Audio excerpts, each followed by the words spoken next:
To my father, General Evans, I was nothing more than a stain on his uniform, invisible next to my perfect brothers. But as I stood in the shadows of his lavish retirement gala, clutching the drive that proved his treason, I knew his legacy ended tonight.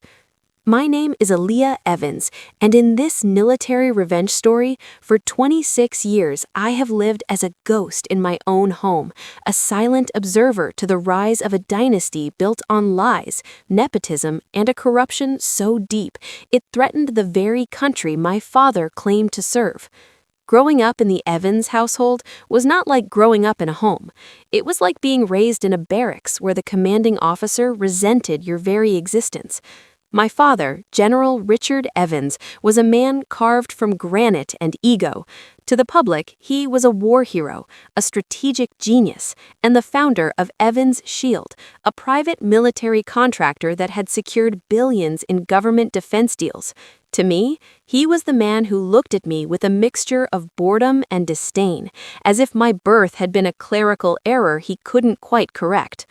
The dynamic was established before I could even walk. I had two older brothers, Marcus and Julian.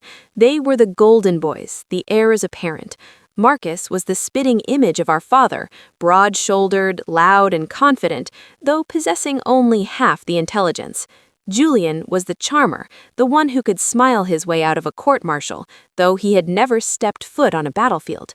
They were the sun and the moon of Richard Evans' world. I was the dark matter in between, simply taking up space. Our mornings were regimented. Breakfast was at 0700 hours sharp. We dressed formally. Silence was expected unless the general asked a question. I remember one specific morning when I was 12 years old. I had just won the state science fair for a project on encryption algorithms, something far beyond my grade level. I had placed the blue ribbon on the table next to my plate, desperate for a sliver of validation. Father walked in, the scent of starch and expensive cologne trailing him. He sat at the head of the table, snapped his napkin open, and looked at Marcus. "Marcus, how is football practice?" he asked, ignoring the ribbon entirely. "It's good, Dad. Coach says I'm starting quarterback next season," Marcus mumbled around a mouthful of toast. "Excellent. Leaders lead from the front." The general nodded, a rare smile touching his lips. "And Julian?" Julian shrugged. "Barely passing math, but who cares? I charmed the teacher into giving me an extension." Father laughed. "That's the diplomatic spirit. You need to know how to handle people, son." I cleared my throat, pushing the blue ribbon forward just an inch. "Father, I won the state science fair," I said, my voice trembling slightly. He stopped chewing. He looked at the ribbon, then at me, with eyes as cold as a winter ocean. "Aaliyah," he said, his voice flat, "we do not boast at this table. Furthermore, do not interrupt your brothers when they are discussing their future. Science fairs are hobbies. Football and leadership are careers. Remove that from the table. It is clutter." I remember the heat rising in my cheeks, the stinging sensation of tears I refused to let fall. I took the ribbon and slid it into my lap. That was the moment I realized that no matter what I did, I would never be enough. If I wasn't a man, and if I wasn't like him, I didn't matter. As the years went on, the divide grew into a canyon. Marcus and Julian were given everything: cars, tuition at prestigious but easy universities, and eventually high-ranking executive positions at Evans Shield immediately after graduation. They were given titles like Vice President of Operations and Director of Logistics, despite Marcus barely understanding a spreadsheet and Julian treating the company credit card like a personal piggy bank. I, on the other hand, was expected to disappear. When I applied to universities, Father refused to pay for the Ivy League school that accepted me for computer science. He told me that he was already investing heavily in the boys' futures and that I should look for a state school, or, better yet, find a husband who could pay for it. He said it without malice, which made it worse. He said it as a matter of fact, as if investing in me was like throwing money into a fire. If you are enjoying this story, please like and subscribe. Also, please comment, as your feedback helps to improve the stories coming. So I did what I had to do. I applied for scholarships, I worked 3 jobs, and I studied. I studied harder than I had ever done in my life. I went to a top-tier university on a full academic ride, specializing in cybersecurity and forensic accounting. I didn't tell him. He didn't ask. When I graduated summa cum laude, he didn't attend the ceremony. He was at a golf tournament with Marcus. But I didn't just study in the classroom. I studied him. The conflict didn't truly escalate until I returned home after graduation. I had been recruited by a government intelligence agency, the kind with 3 letters that people whisper about. They saw my potential. They saw the mind my father had dismissed as clutter. I was working in financial crimes and cyber espionage, holding a clearance level higher than my father ever had in the military. But because of the nature of my work, my cover was mundane. To my family, I was a freelance IT consultant, fixing laptops and setting up Wi-Fi for coffee shops. I moved back into the guest cottage on the estate to save money while I established my cover. Being back in that environment was suffocating, but it gave me a front-row seat to the rotting core of the Evans dynasty. The first major incident occurred 6 months after I returned. It was a Tuesday evening. I was in the main house kitchen getting a glass of water when Marcus stormed in, looking frantic. He was on the phone, sweating profusely. "No, you don't understand. The shipment isn't there," Marcus shouted. "Yeah, I know the manifest says it is, but the warehouse is empty. Dad is going to kill me." He slammed the phone down and saw me standing there. "What are you looking at, tech support?" he sneered, deflecting his panic into aggression. "Trouble with the logistics division?" I asked calmly. "None of your business, Aaliyah. Go fix a printer or something." He stormed out, but he left his tablet on the island. It was unlocked. It was a careless mistake, typical of Marcus. I shouldn't have looked, but my instincts, honed by years of training, took over. I tapped the screen. It was an inventory report for a government contract known as Operation Ironclad. Evans' shield was supposed to be supplying high-grade body armor to troops stationed in active conflict zones. The report Marcus was panicking about showed that the shipment had been marked as delivered, but the internal notes indicated that the product had never been manufactured. I scrolled further. There were emails between Marcus and a supplier in Southeast Asia. They weren't ordering high-grade ceramic plates. They were ordering cheap, defective steel knockoffs and labeling them as military grade. The difference in cost was millions of dollars. The difference in safety was life or death. My stomach churned. This wasn't just incompetence. This was fraud. This was endangerment. I put the tablet down just as Marcus ran back in to retrieve it. He glared at me, snatched it, and left. That night, I couldn't sleep. I knew my father was a hard man, but surely he didn't know about this. Surely this was just Marcus being an idiot and trying to cut corners to impress Dad with higher profit margins. I decided to test the waters. A week later, at a Sunday dinner, I brought it up cautiously. "Father, I read an article recently about supply chain issues in the defense sector," I said, pushing peas around my plate.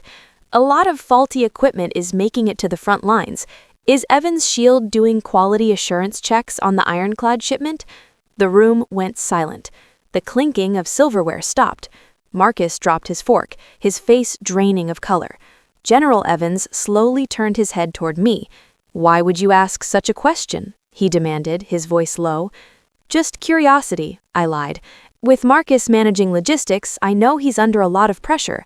I just wanted to make sure the company's protected." My father slammed his hand onto the table. The glasses rattled. "You imply that this family, that my company would compromise on the safety of our soldiers? You who have never served a day in your life? You who sits behind a screen playing with codes while your brothers are out there building an empire?" "I'm not implying anything, Father. I'm just asking." "You are insolent," he roared. "You are a guest in this house, Aaliyah. Do not presume to understand the complexities of military contracting. Marcus is doing a stellar job. Our profits are up 40% this quarter. That is what matters. Efficiency. Results." He looked at Marcus. Tell her, Marcus. Tell her everything is under control. Marcus regained his composure, smirking at me. It's handled, Aaliyah. Stick to your little computer games. That was the moment I knew. My father wasn't ignorant of the fraud. He was the architect. Marcus was just the executioner. The mention of profits up 40% confirmed it. You don't get a 40% jump in a stable market without cheating. From that night on, the gaslighting intensified. If I entered a room, they would stop talking. If I asked a question about the business, I was laughed at. Julian started making jokes about my paranoia. She's probably reading conspiracy theories all day in that cottage, Julian laughed one evening while sipping a scotch that cost more than my car. Thinks we're running a cartel or something. The general chuckled. Aaliyah has always had an overactive imagination. It's why she never fit in with us. She lacks the grounding of reality. They treated me like a child, a nuisance, a stain. They didn't know that the child was currently running a covert background check on their entire financial structure using an NSA-grade algorithm I had modified for personal use. The escalation to the breaking point happened 3 months before the retirement gala. My agency had flagged a suspicious transaction linked to a shell company in the Cayman Islands. The name of the shell company was Obsidian Holdings. When I dug into the ownership, it was buried under layers of digital paperwork. But I found the IP address used to access the accounts. It was the IP address of my father's home office. I needed physical proof. Digital trails were good, but for what I planned, I needed the smoking gun. I needed the original contracts, the recordings, the things they kept offline.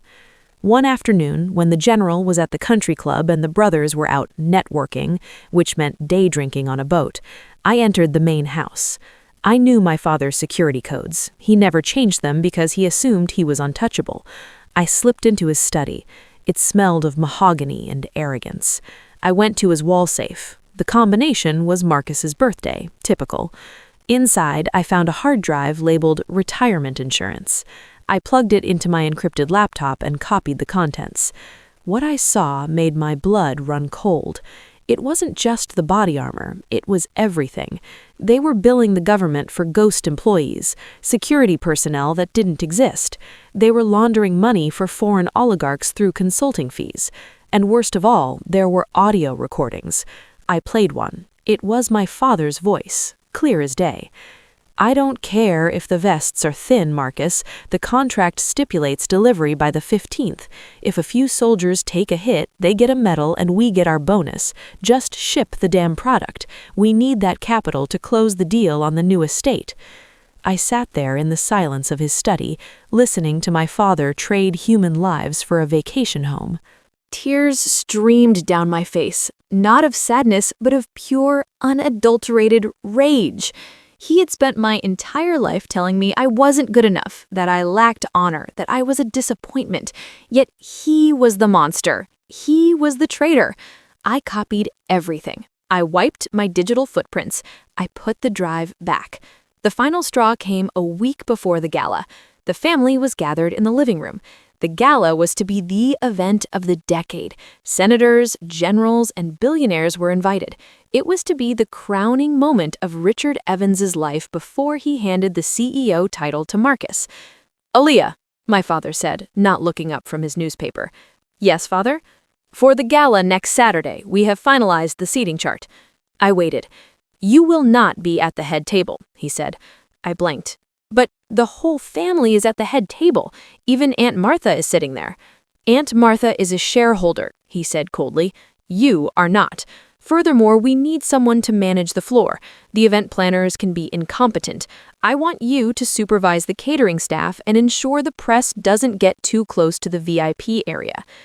"You want me to work as a security guard at your retirement party?" I asked, my voice quiet. "I want you to be useful for once," he snapped, finally looking at me. "Look at you. You have no status, no title. Having you sit next to Senator Wilmore would be embarrassing. What would you talk about? Fixing routers? No. You will wear a black suit, you will stay in the background, and you will make sure my glass is never empty. Do you understand?" Marcus and Julian snickered from the couch. "Better get a comfortable pair of shoes, sis," Julian mocked. "It's a long night." I looked at my father.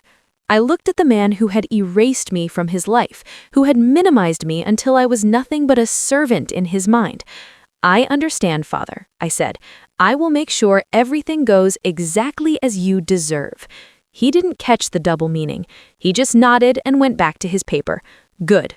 Don't embarrass me." That was the moment the plan solidified. He wanted me in the background. Fine. I work best in the shadows. He wanted me to manage the technology. I would manage it. He wanted a legacy. I would give him one he would never forget. The night of the gala arrived. The venue was a massive ballroom in the city's finest hotel. Crystal chandeliers hung from the ceiling like frozen fireworks. The room was filled with the elite, men in tuxedos with medals on their chests, women in gowns that cost more than most people earn in a year. I stood by the tech booth in the back, wearing a severe black pantsuit, an earpiece in my ear. To anyone passing by, I was just part of the help. My father walked in to a standing ovation. He looked regal, waving to the crowd, with Marcus and Julian flanking him like loyal guard dogs. They sat at the high table, laughing, drinking, basking in the adoration. I watched them on the monitors. I had access to everything: the lighting, the sound, and most importantly, the massive LED screen behind the stage that was currently cycling through photos of my father's heroic career. The speeches began. Senator Wilmore spoke about integrity. A business rival spoke about my father's sharp mind. And then it was time for the main event. My father took the podium. The room went silent. "My friends, colleagues, and family," he began, his voice booming through the speakers. "Tonight is not just about looking back. It is about looking forward. It is about legacy. I have built Evans' shield on the pillars of honor, duty, and sacrifice. I have raised my sons to carry this torch, to protect those who protect us." I checked my watch. It was time. My hands hovered over the control console. The technician next to me, a young guy named Dave, who I had befriended earlier, looked at me. "You ready for the tribute video, Miss Evans?" he asked. I smiled at him. It was a cold smile. "Oh, I'm ready, Dave, but I'm running a different file." "Different file?" He looked confused. I didn't answer. I pressed the enter key. On the stage, my father was building to his crescendo.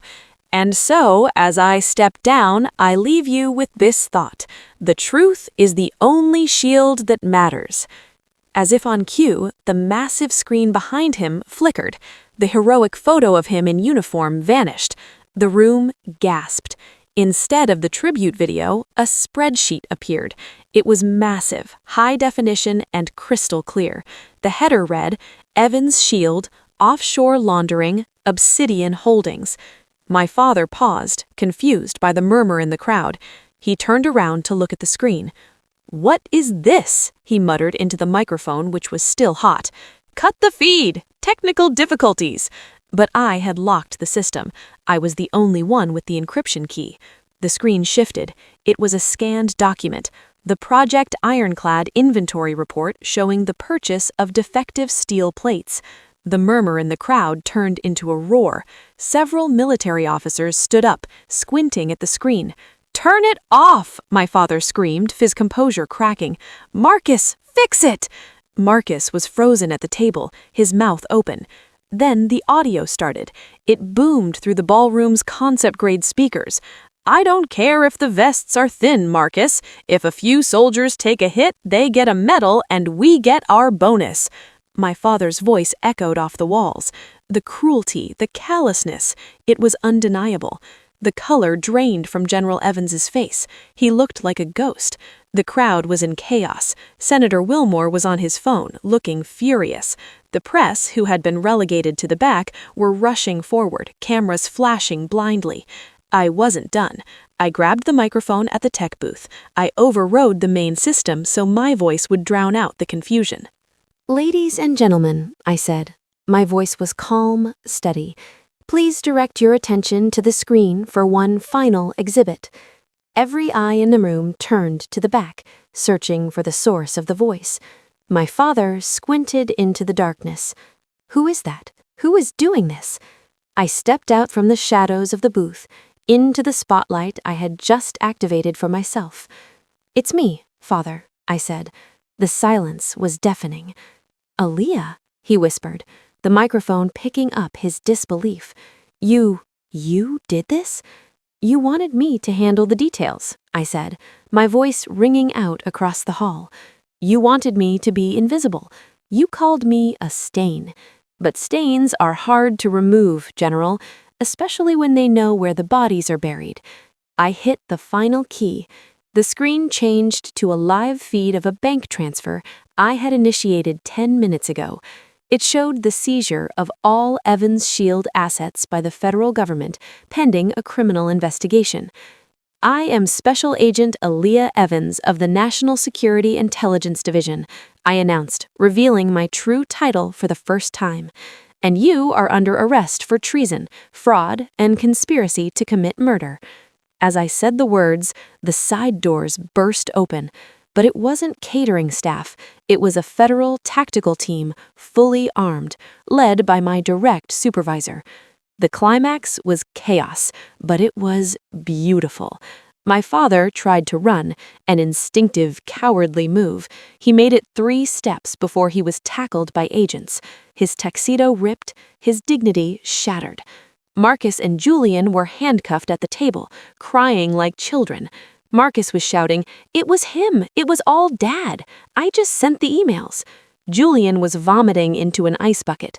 The guests watched in horror and fascination. The dynasty had collapsed in real time, broadcast to the world. I walked down the center aisle, the crowd parting for me like the Red Sea. I walked up to the stage where my father was being hauled to his feet, handcuffs biting into his wrists. He looked at me. His eyes were red, filled with hate and shock. "You ungrateful wretch," he spat. "I gave you life." "And you tried to erase it," I replied, looking him dead in the eye. "Enjoy your retirement, General. I hear the federal penitentiary has a very strict schedule. You'll love the structure." I turned my back on him as they dragged him away. The aftermath was a storm that lasted for months. The evidence I provided was watertight. There was no wiggling out of it. The ironclad scandal became national news. The fact that a decorated general had sold out his own troops for profit caused a public outcry that shook the Pentagon. Evans' Shield was dissolved. The assets were seized to pay restitution to the families of soldiers who had been injured or killed due to the faulty equipment. The estate, the cars, the boats, all of it was auctioned off. My father was sentenced to life in prison without the possibility of parole. His legacy was not just destroyed, it was incinerated. He went down in history not as a hero, but as one of the greatest traitors of the modern era. Marcus and Julian didn't fare much better. They turned on each other instantly in court. Marcus got 20 years, Julian got 15. They will be middle-aged men with nothing when they get out. As for me, I didn't reconcile. There was no tearful forgiveness. Some sins are too great to forgive. I sat in the courtroom on the final day of sentencing. My father looked at me one last time before being led away. He didn't look angry anymore. He looked broken. He looked small. He realized, finally, that he had bet on the wrong children. He had thrown away the only one capable of carrying a legacy, and in doing so, he had created his own destroyer. I walked out of the courthouse and into the sunlight. The press was there, but I ignored them. A black SUV pulled up. My supervisor rolled down the window. "Good work, Agent Evans," she said. "You ready for the next assignment?" I looked back at the courthouse, then at the sky. For the first time in my life, I wasn't Aaliyah Disdain. I wasn't the invisible daughter. I wasn't the mistake. I got into the car. "I'm ready," I said. My father's legacy was over. Mine was just beginning. If you believe the truth always finds a way out, like the video, and please comment and subscribe if you enjoyed the story and want more revenge stories where betrayal meets consequences.